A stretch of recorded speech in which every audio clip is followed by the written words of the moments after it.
नमस्कार, आप देख रहे हैं न्यूज 18 इंडिया और मैं हूं आपके साथ गायत्री शर्मा। इस वक्त की सबसे बड़ी खबर, मुंबई में एनसीबी दफ्तर से इस वक्त की सबसे बड़ी खबर है कि ड्रग्स केस में पूछताछ के लिए fashion designer Simone Khambata NCB के दफ्तर पहुंच चुकी हैं। अब से थोड़ी देर पहले सिमोन खंबाटा एनसीबी के दफ्तर पहुंची और अब जो जानकारी मिल रही है उसके मुताबिक एनसीबी की टीम ने सिमोन से पूछताछ की शुरुआत कर दी है।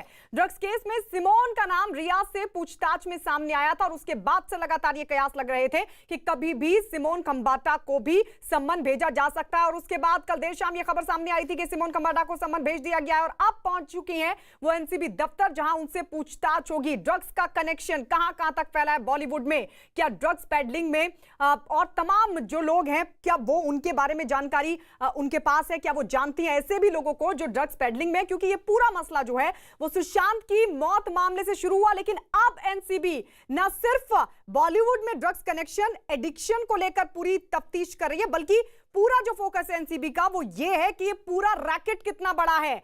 आखिर कौन कौन लोग बॉलीवुड में ड्रग्स पेडलिंग में शामिल हैं, क्योंकि अभी तक जितनी भी लोगों से पूछताछ हुई है व्हाट्सएप चैट के जरिए उन सभी लोगों के नाम सामने आए हैं, जिसमें दीपिका पादुकोण भी शामिल है, उनको भी सम्मन भेजा गया, उनको भी पूछताछ के लिए बुलाया गया है। श्रद्धा कपूर को भी भेजा गया है सम्मन, इसके अलावा सारा अली खान को भी सम्मन किया गया। लेकिन सबके बीच आपको बता दें, सिमोन खंबाटा, ये तस्वीर हम आपको दिखा रहे हैं, सिमोन खंबाटा पहुंची है एनसीबी दफ्तर, जहां उनसे पूछताछ होगी। लगातार एनसीबी उन तमाम लोगों को रडार पर ले रही है जिनके नाम व्हाट्सएप चैट या फिर पूछताछ में सामने आए हैं। सिमोन खंबाटा इस वक्त एनसीबी दफ्तर पहुंच चुकी हैं, इस गाड़ी में मौजूद है। मैं आपको तस्वीरें दिखा देता हूं एक बार। ये तस्वीर देखिए, यहाँ पर सिमोन खंबाटा इस गाड़ी में मौजूद हैं। सामने आपको तस्वीरें दिख रही हैं। जैसे ही तुरंत वो अंदर एंट्री की है, उनसे लगातार हम करने की कोशिश कर रहे हैं कि सिमोन खंबाटा आखिर आज उनसे एनसीबी पूछताछ करेगी। सिमोन खंबाटा का जो नाम है वो रिया चक्रवर्ती ने पूछताछ में लिया था और खास तौर पर आज समन एनसीबी की तरफ से उन्हें दिया गया था, जिसके बाद सिमोन खंबाटा इस वक्त इसी कार में देखिए सामने की तरफ बैठी हुई है और यहाँ पर जो है वो पूछताछ के लिए पहुंची है। खास तौर पर यहाँ पे तस्वीरें देखिए आप, साफ तौर पर न्यूज 18 इंडिया एक्सप्रेस की तस्वीरें इस वक्त की सिमोन खंबाटा इस वक्त यहाँ पहुंच चुकी है।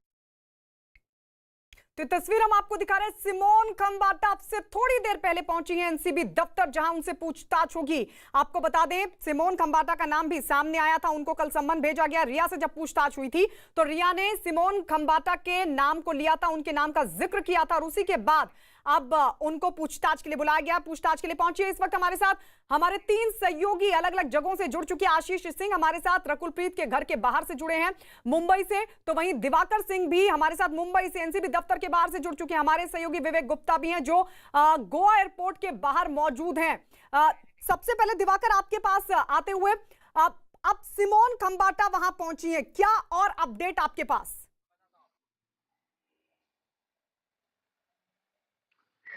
देखिए गायत्री, आपसे 20 मिनट पहले जो है सिमोन खंबाटा इसी गेट के अंदर गई हैं और यही जो गेस्ट हाउस है जहां पे एनसीबी की एसआईटी की टीम रुकी हुई है केपीएस मल्होत्रा के नेतृत्व में, वहां पर ये पहुंची हैं क्योंकि उनको समन किया गया था और कहा गया था कि आप पूछताछ के लिए आइए। तो थोड़ी देर पहले यहाँ पे पहुंची और पहुंचने के बाद दफ्तर के अंदर गई है। एक टीम भी इस वक्त जो है इसी दफ्तर के अंदर मौजूद है एनसीबी की और उनसे अब थोड़ी देर बाद ही पूछताछ शुरू हो जाएगी। लेकिन सिमोन खंबाटा का रोल इस पूरे मामले में क्या है, ये रिया चक्रवर्ती जब पूछताछ एनसीबी की टीम ने की थी उसमें सिमोन खंबाटा का नाम सामने आया था।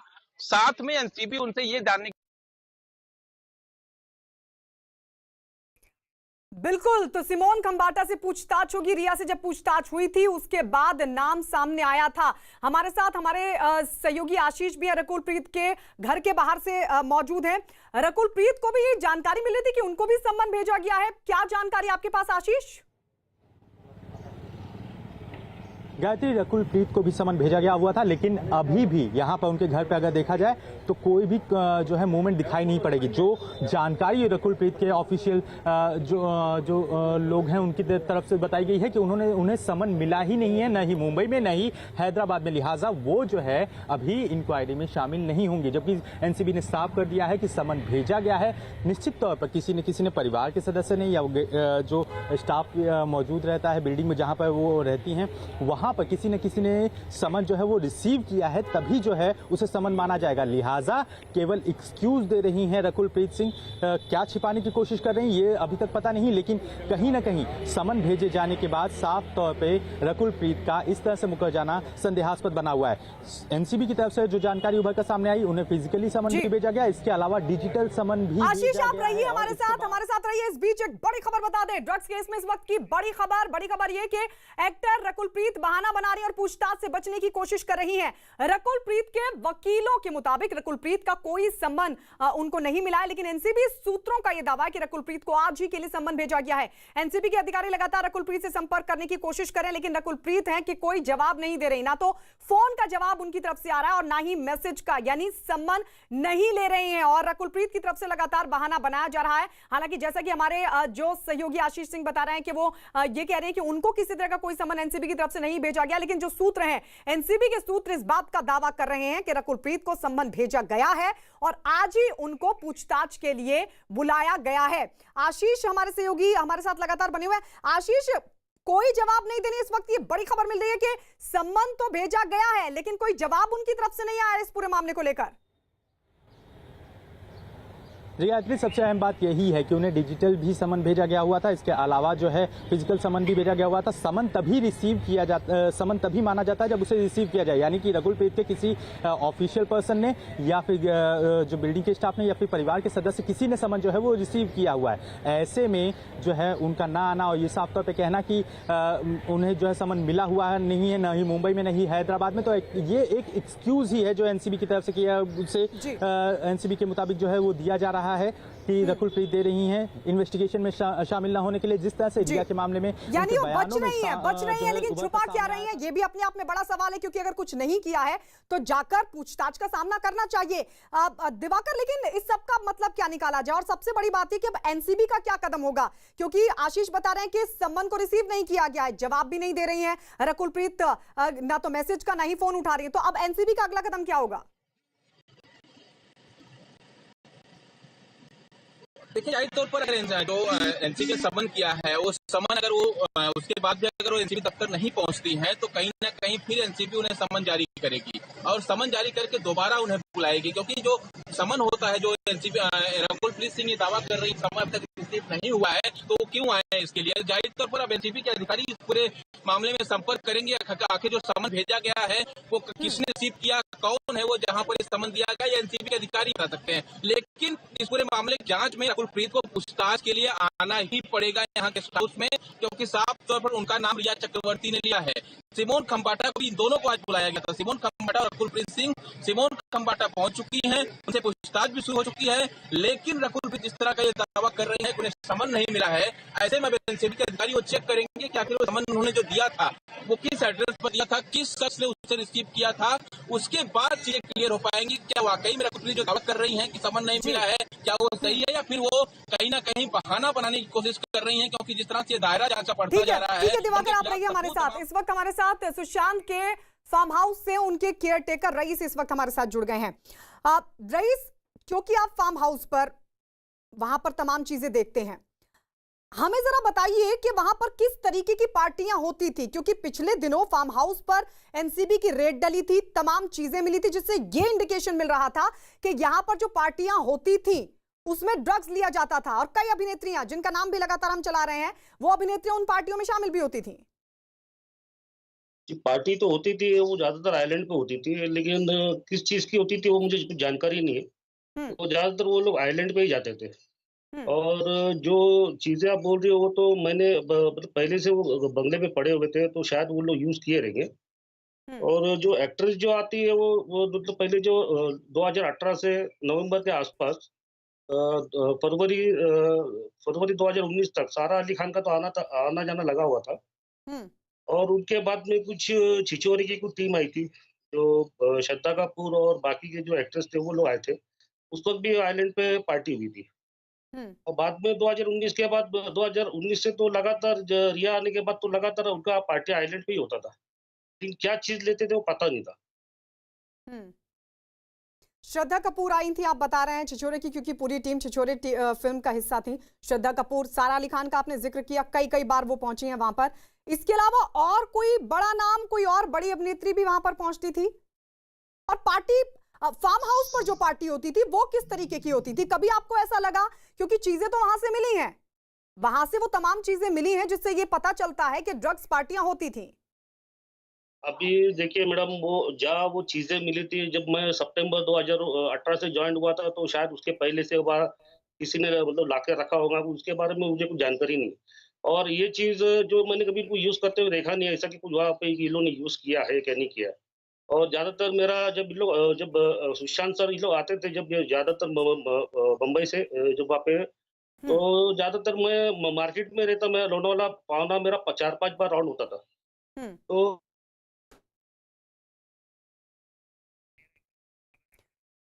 चलिए, तो हम और भी जानकारी इनसे हासिल करने की कोशिश करेंगे, क्योंकि सुशांत के केयरटेकर फार्म हाउस में वो तमाम जो काम थे वो देखते थे, स्टाफ का हिस्सा थे रईस, और ऐसे में वो बता रहे हैं कि सारा अली खान का बार बार वहां पर आना जाना था। श्रद्धा कपूर, क्योंकि छिछोरे फिल्म का हिस्सा थी, वो भी वहां पर पहुंची थी।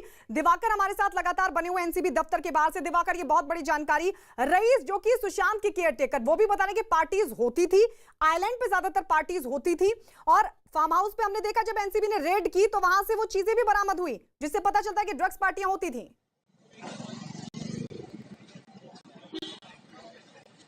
कहते देखिए, न्यू इन इंडिया के जो सुशांत के बैंक अकाउंट की डिटेल्स लगी, उसमें साफ तौर पर कहा गया था कि छिछोरे फिल्म के लिए 80,000 का ट्रांजैक्शन हुआ था, और ये वही ट्रांजैक्शन हुआ था जो ड्रग्स की पार्टी उस वक्त जो है सुशांत के जो बंगला है वहाँ पर, जो फार्म हाउस है वहाँ पर ये पार्टी हुई थी, और उसमें श्रद्धा कपूर भी शामिल हुई थी। श्रद्धा कपूर का नाम जो है कैसे सामने आया? श्रद्धा कपूर का नाम इसीलिए सामने आया क्योंकि लगातार जो एनसीबी छापेमारी कर रही थी, वहाँ पे तमाम चीजें मिली थी, तमाम सुराग मिले थे, जिसके बाद श्रद्धा कपूर को समन किया गया है। लेकिन महत्वपूर्ण चीज पूरे मामले में यह है कि क्या जिस तरह से पार्टी हुई उसमें और कौन कौन से लोग शामिल थे। छिछोरे की पूरी कास्ट को ले जो फिल्म में काम किए थे वो लोग, तमाम लोग होंगे तो उनके नाम भी आने तय हैं, और खास तौर पर उन्हें भी समन हो सकता है। दिवाकर, रईस से ही पूछ लेते हैं। रईस, सारा अली खान का नाम भी सामने आ रहा है कि वो भी सुशांत के साथ जो पार्टियां उन्होंने की, ड्रग्स पार्टी में शामिल हुई थी, उस पर आप क्या कहेंगे? और जो बात दिवाकर कह रहे हैं, छिछोरे टीम की पूरी स्टार कास्ट वहां पर पहुंची थी, कुछ एक नाम आप बताना चाहें श्रद्धा कपूर के अलावा? मैडम, उस वक्त क्या हुआ था मैडम, मैं किसी को ऐसा नाम से पहचानता नहीं था, ज्यादातर मैं किसी को ऐसा नाम से नहीं आता। जैसे कि श्रद्धा कपूर एक बड़ी एक्ट्रेस है, सारा अली खान एक बड़ी एक्ट्रेस है, तो इन लोगों को मैं अच्छे से जानता हूँ।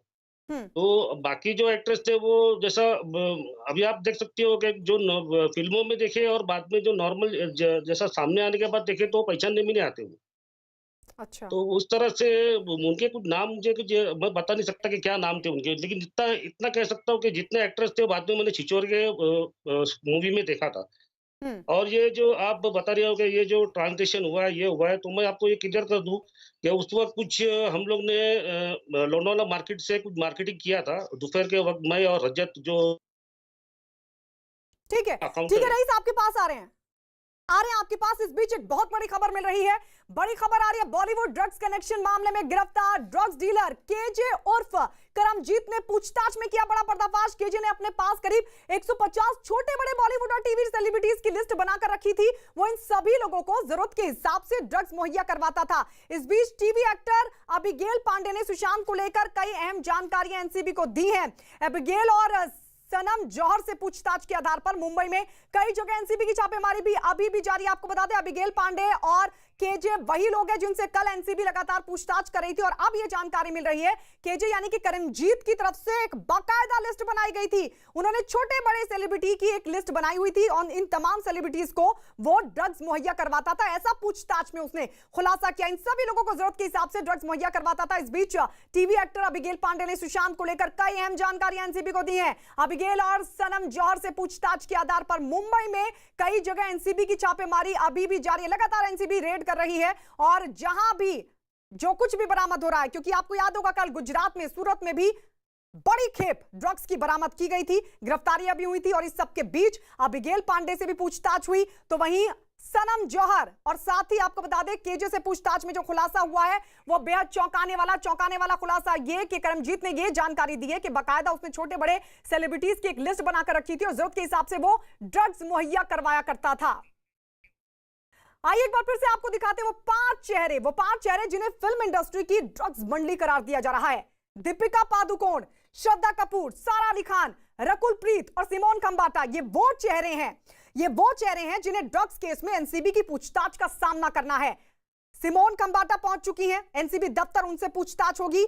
रकुल प्रीत और सिमोन खंबाटा से आज ही पूछताछ होगी, लेकिन रकुल प्रीत की तरफ से दावा किया जा रहा है कि उनको सम्मन नहीं मिला, लेकिन एनसीबी सूत्र यह दावा करें कि सम्मन भेज दिया गया है। आपको बता दें, जबकि दीपिका पादुकोण की अगर बात की जाए तो कल और सारा अली खान और श्रद्धा से 26 सितंबर को पूछताछ होगी, यानी दीपिका पादुकोण कल पहुंचेंगी, एनसीबी की पूछताछ का सामना करेंगी, तो वहीं सारा अली खान, श्रद्धा कपूर 26 तारीख को बुलाई गई हैं।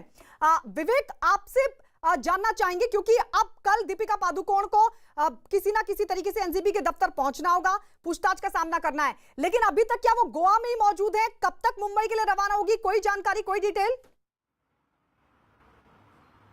गायत्री, आपको बताना चाहेंगे कि दीपिका पादुकोण और उनकी मैनेजर करिश्मा अभी भी गोवा में हैं और जो सूत्रों से मिली जानकारी के अनुसार ये बताया जा रहा है कि दीपिका पादुकोण आज दोपहर तकरीबन 12:30 बजे गोवा से चार्टर फ्लाइट ले सकती हैं और दोपहर 2 बजे तक वो मुंबई पहुंच सकती हैं। इसी वजह से न्यूज़ 18 इंडिया टीम भी गोवा के एयरपोर्ट पे है। बताया जा रहा है कि जो एंट्री गेट है, वीआईपी गेट है, वहाँ से दीपिका पादुकोण और जो उनके साथ मैनेजर है करिश्मा और उनकी पूरी टीम है, वो चार्टर फ्लाइट लेकर मुंबई फ्लाई कर सकती हैं, क्योंकि कल उन्हें नारकोटिक कंट्रोल ब्यूरो के दफ्तर में हर हाल में पेश होना है, क्योंकि उनको सम्मन जारी कर दिया गया है और सम्मन उन्होंने रिसीव भी कर दिया है। और इसी वजह से जो कल का समय बताया गया है कि दीपिका पादुकोण को सुबह 11 से 12 के बीच में मुंबई के नारकोटिक कंट्रोल दफ्तर में पहुंचना है। लेकिन गायत्री, आपको एक और मैं खबर देना चाहूंगा कि जब से सम्मन दीपिका पादुकोण को मिला है, तब से दीपिका अपने सीनियर लॉयर के लगातार संपर्क में है और ये जानकारी मिल रही है कि कल तकरीबन देर रात 12:30 से 1 बजे तक दीपिका पादुकोण अपने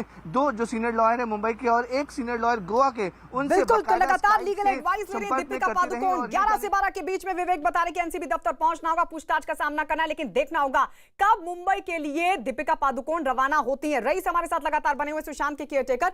रईस, आपके अलावा और कौन कौन फार्म हाउस पर रहता था? आप बता रहे कि चिचोरी की पूरी टीम वहां पर पहुंची थी, डायरेक्टर प्रोड्यूसर भी थे उस पार्टी का हिस्सा? नहीं मैडम, मैं जब वहाँ पहुंचा था तो ये लोग लगभग मुझे शाम हो गई थी, 7-8 बजे, लगभग 7 साढ़े 7 बजे के टाइम पे वक्त पहुंचा था शाम के वक्त। तो उस वक्त ये सब आइलैंड पे जा चुके होते और रात में जब रिटर्न आए, जब इनको देखा था मैं, जब मुझे पता चला कि ये सब जो छिछोरे के जो एक्ट्रेस है ये लोग है करके, तो डायरेक्टर तो ऐसा कोई आया नहीं था। ऐसा ज्यादातर एक्टरों को ही देखा था। अच्छा, कितने लोगों को आपने देखा था उस वक्त?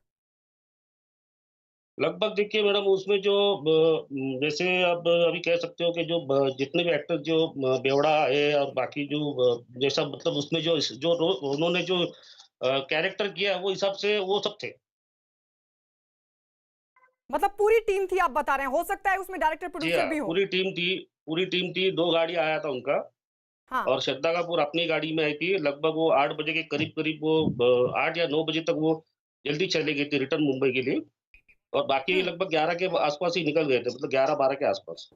ठीक है, आप पहचानते नहीं, लेकिन आप कह रहे हैं कि जो पूरी टीम थी छिछोरे की, हो सकता है डायरेक्टर प्रोड्यूसर भी उसमें शामिल हो। 2 गाड़ियां भरकर आई थी। रईस, हम और भी चीजें आपसे जानने की कोशिश करेंगे, बहुत महत्वपूर्ण है ये तमाम जानकारी, क्योंकि पता चले कि आखिर कौन कौन ड्रग्स पार्टी में शामिल होता था, क्योंकि श्रद्धा कपूर का नाम भी इसमें सामने आ रहा है। रईस बता रहे कि श्रद्धा कपूर वहां पर पहुंचती थी, सारा अली खान भी पहुंचती थी, और इस सबके बीच एक बड़ी खबर आपको बता दें, आखिर ये ड्रग्स मंडी एनसीबी के शिकंजे में फंसी कैसे?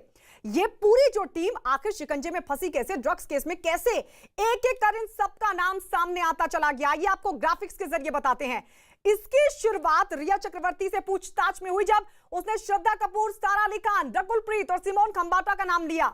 ड्रग्स केस की जांच के दौरान क्वान कंपनी की कर्मचारी जय साहा का नाम सामने आया, और साथ ही श्रद्धा कपूर के साथ उसकी एक ड्रग्स चैट भी सामने आई, जिसके बाद एनसीबी की जांच का दायरा और आगे बढ़ा, और इसके बाद जया साहा की सहयोगी करिश्मा का चेहरा सामने आया, और दीपिका पादुकोण के साथ उसकी एक ड्रग्स चैट एनसीबी के हाथ लगी, और फिर एनसीबी ने इन सभी पर शिकंजा कस दिया। तो इस तरीके से जो पूरी ड्रग्स मंडली है, ड्रग्स मंडी है, वो शिकंजे में फंसी। और इस सबके बीच एक बड़ी खबर आपको बता दें, इस सबके बीच बड़ी खबर ये मिल रही है कि दीपिका पादुकोण तकरीबन 12:30 बजे रवाना हो सकते हैं। दीपिका पादुकोण गोवा से मुंबई के लिए, क्योंकि एनसीबी दफ्तर में कल उनको बुलाया गया है पूछताछ के लिए। इस सबके बीच जानकारी है कि दीपिका पादुकोण आज ही करीब 12:30 बजे, यानी अब से थोड़ी देर बाद दीपिका पादुकोण निकलेंगी, मुंबई के लिए रवाना होंगी। हालांकि इससे पहले वो लगातार लीगल एडवाइस लेती रही अपने एडवाइजर से, लेकिन अब जो जानकारी मिल रही है इसके मुताबिक दीपिका पादुकोण मुंबई लौटेंगी। लेकिन अब से थोड़ी देर बाद विवेक, ये जानकारी मिल रही है कि 12:30 बजे दीपिका पादुकोण गोवा से मुंबई रवाना होंगी। गायत्री, देखिए जैसा हमने पहले बताया था, दीपिका पादुकोण और उनकी टीम 12:30 बजे के आसपास से प्राइवेट चार्टर प्लेन से गोवा से रवाना होने की जानकारी मिल रही है और दोपहर तकरीबन 1:30 से 2 बजे तक वो मुंबई पहुंच सकती हैं, क्योंकि नारकोटिक कंट्रोल ब्यूरो का समन उन्हें जारी हो चुका है और समन उन्हें मिला भी है। यही वजह है कि नारकोटिक दीपिका पादुकोण देर रात तक मुंबई के 2 बड़े सीनियर लॉयर के साथ स्काइप चैट करते रहे, साथ ही साथ गोवा के एक सीनियर लॉयर के साथ लगातार बातचीत करते रहे कि अगर वो फिल्म की शूटिंग कंटिन्यू करती है तो क्या एप्लीकेशन देनी होगी, क्या क्या लीगल फॉर्मेलिटीज होती है, वो सब डिस्कस करते रहे। लेकिन जो सूत्रों से मिली जानकारी के मुताबिक दीपिका पादुकोण को हर हाल में मुंबई के नारकोटिक कंट्रोल ब्यूरो के दफ्तर में कल पेश होना है। मैं आपको वो गेट दिखाना चाहूंगा, ये वीआईपी गेट है जहां पर दीपिका पादुकोण के लिए जो एंट्री है, जो भी चार्टर प्लेन बुक कराता है वो D1 यानी कि जो एंट्री गेट है गोवा के एयरपोर्ट का, इसी से एंट्री होती है। और बताया जा रहा है कि 12:30 बजे की चार्टर प्लेन है, तो लगभग 11:15 या 11:30 बजे के आसपास दीपिका पादुकोण और उनकी मैनेजर करिश्मा एक इंपॉर्टेंट कड़ी है, क्योंकि 2017 में जब दीपिका पादुकोण ड्रग्स की बातचीत कर रही थी, व्हाट्सएप चैट कर रही थी, तो वो और किसी से नहीं बल्कि करिश्मा से कर रही थी। आपको एक और बात जानकारी देना चाहूंगा, करिश्मा भी अभी गोवा में है और दीपिका पादुकोण के साथ उसी होटल में रुकी है जहां पर पूरी शूटिंग चल रही है और दीपिका पादुकोण भी रुकी हुई है और दोनों को एक साथ समन किया गया है। यानी कि कल दीपिका पादुकोण और करिश्मा प्रकाश जो उनके मैनेजर हैं, दोनों को एक साथ नारकोटिक कंट्रोल ब्यूरो दफ्तर पहुंचना है, क्योंकि 2017 में जो व्हाट्सएप चैट सामने आई थी, दीपिका पादुकोण ड्रग्स और किसी से नहीं बल्कि अपनी मैनेजर करिश्मा से ही मांग रही थी।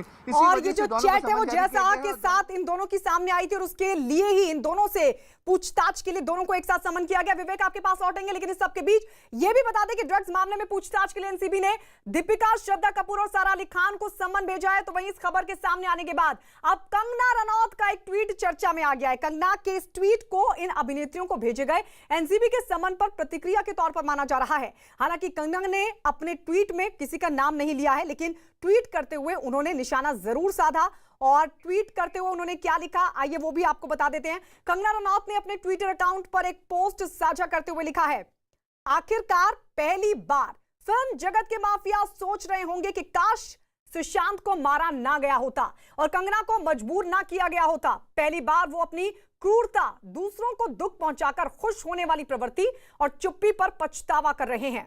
पहली बार वो सोच रहे हैं कि काश वो समय को बदल सकते और हमें वापस ला सकते।